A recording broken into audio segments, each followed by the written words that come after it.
Seguya wasuze bulungi. Olimba. Ate ki? Olimba. Ate olowooza ebyo bintisa. Kubyabaddewo olunaku Sheebah bw'okunvuma yanvuma dda. Tekisoboka kuntiisa loga nti bwe mba neremererwa. Nze kyova nti nagenze nga era omuntu ali professional. Nange nadde nyina byenyiza omuddiza ebingi. Lwaki tewabimuddiza? Ate kakati nze bwe nasoma e Makerere University ate ne nsoma amawulire. Batugamba ow'amawulire kale osunguwala kyabuntu naye ate okukipinga obukkakkamu if but respond professionally. Nabadde nyina bingi binyiza okuddamu kubanza bwe kubuuza ekibuuzo negamba nti naye okusinziira nga nze bwe ndaba kubanga you give credit where it is due. Amazima gali nti Sheebah asinga Sindi okuzina. Sindi bwe kubanga kuyimba asinga Sheebah. Toyinza kugamba nti ate byonna oyinza obisinga ate no bato engeri gyeri ya kuyimba kati awo okiraba byonna bigatira wamu era n'okuzina nti kwegamba epoint eri nti omuntu okunvuma nti neremererwa yagezeraga oli kasasiro nga kyakanzije nkulaba kituufu faana ngobondaba ndi kasasiro kankwetegereze tunuulira just ndi kasasiro oli kasasiro nyumye nze kati mwogamba nti ndi kasasiro nga siri kasasiro kati nze kukolera eki so nensirika tulage ekyabadde awo eggulo omayinze njogera mazima kwalaali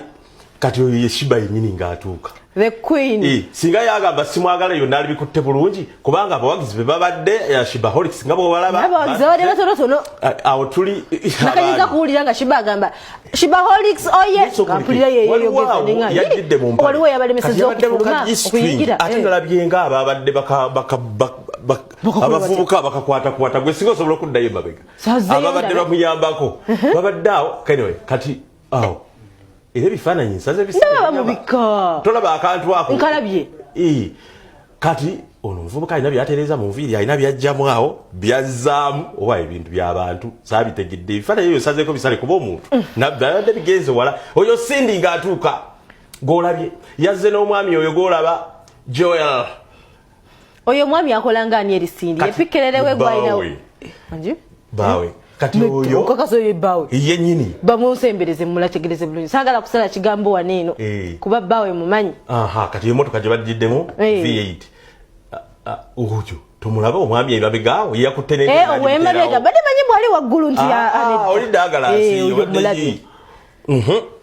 kati omukulu n'amutereeza entebe kati awe batandikidde bano bya Sindi ne baga nti kati ffe tuzze n'omwami waffe twagala ojje n'ennyumba yo wano awo omanye bato etandise by the way press conference eyo oyinza okwekanga enyuma okusenga bato bwe kiba si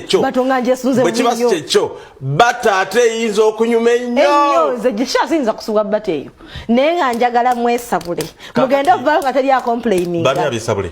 Sindi ne Sheebah badde mayinze ne Sheebah badde ntidde ndize siri mudongo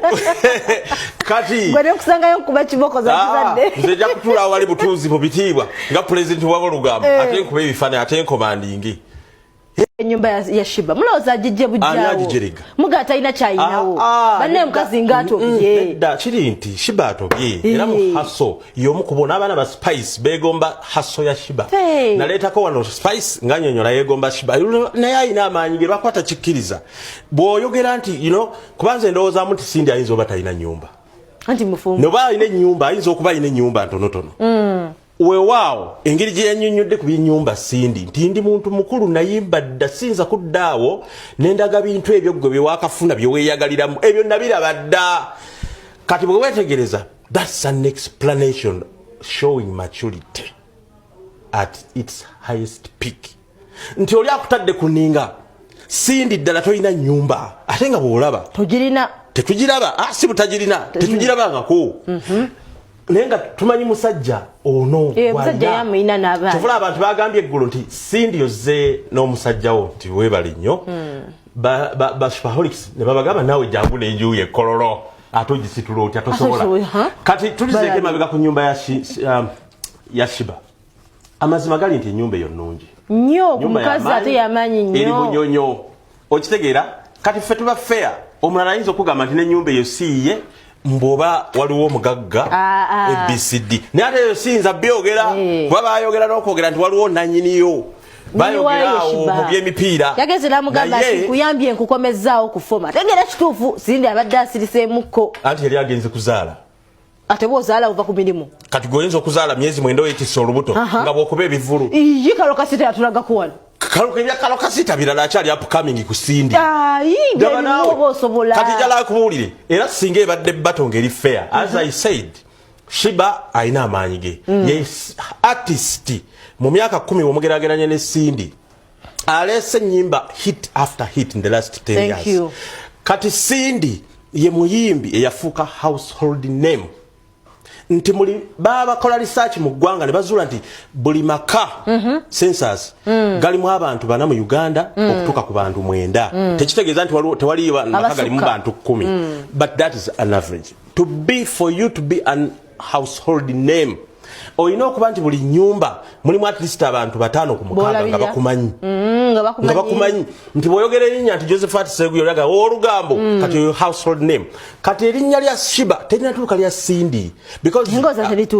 sirika lwaki nkunnyonnyola Sindi much as nga Sheebah agambye nti alina hit after hit in the last 10 years Sindi alina ennyimba ze ennungi in the last 20 years naye n'ono asinga nti erinnya lya Sindi livuga nnyo okusinga erya Sheebah nti ne bw'agenda n'awummulamu n'agenda kuzaala akomawo ng'eriri erikyali wali ng'ate Sheebah akyalizimba buzimbi Sheebah akwata nawe kati naye awummulemu olaba batunamwerabira kati leka nkubuuze gwomanyi baserebu lwaki tebasobola tebaagala tebajjumbira tebafaayo nnyo kuzaala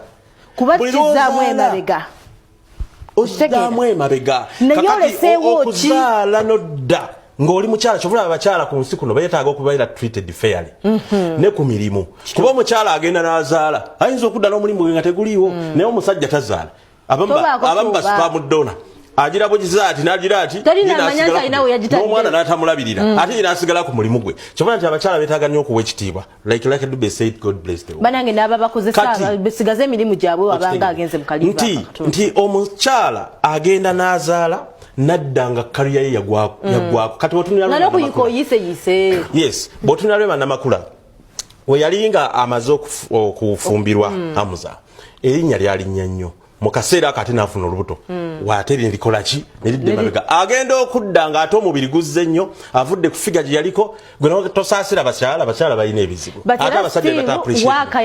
ate ne waaka n'abanga seemu owareema by then kubanga kuzaala kakati abayimbi abamu lwaki bayagala kujjumbira nnyo byakuzaala odde emabega kati Chosen Beki alina olubuto ng'okyamulaba nnyo gyali abatannazaala wamma muzaala bakikuzaako emabega ko n'omwana yeekyo ekituufu era sigambe nti tebazaala nkunnyonnyodde kiriwo kyobula era n'abayimbi abamu bw'azaala omwana w'omu ng'asirika kaga kasita Katonda amumpadde kati olaba Sheebah bagamba nti alina omwana ffe tetumumanyi nti mukulu gyali mbu yamuzaala tannayingira music kati ekyo tetukimanyi saagala kyesibako nze naye nawulira kiwulire however Sheebah n'azaala kubanga asobola tayagala bwagazi kankusese nga tetunagenda nadde nyina gye mpitira egireyo ne banga naye Seguya lwaki tawasa Sheebah ne kiggwa kati amaka gakwata omuliro wali olabyeko wildfire ne gutuntumuka kati nga guli Hawaii mu America nga gutuntumuka butunduzo gwali New Zealand mu Europe bwe gutebwe guba kuba kati omuntu akuvuma tulina kyomukoze ovanga ku muntu akubuuza ekibuuzo ne bagamba nti kuba namubuuzizza ekibuuzo ne bagamba iPhone ye freezes nadduka buddusi ku seti n'agenda nga tekisoboka n'agenda nga moli kasasiro weeremererwa ate n'avaawo n'agenda ku TV ate era n'antuuzaako akazito mukazi wattu nga sirina kye namukola ekitegere nekye namukola nakyetonda I think we are just fair bannaye batenesigale wakati wa Sheebah ne Sindi temujingizamu bantu balala kaakati nno ne zireeta ttiimu ya Spice ng'egamba nti awangula ku Sindi ne Sheebah gweyagala bo baliwo omanyi nange nabeeranga mupiira ngambe wangula gye mpagira ne wabaawo omulala n'agamba nti bato okubeera fair yali badde Sindi na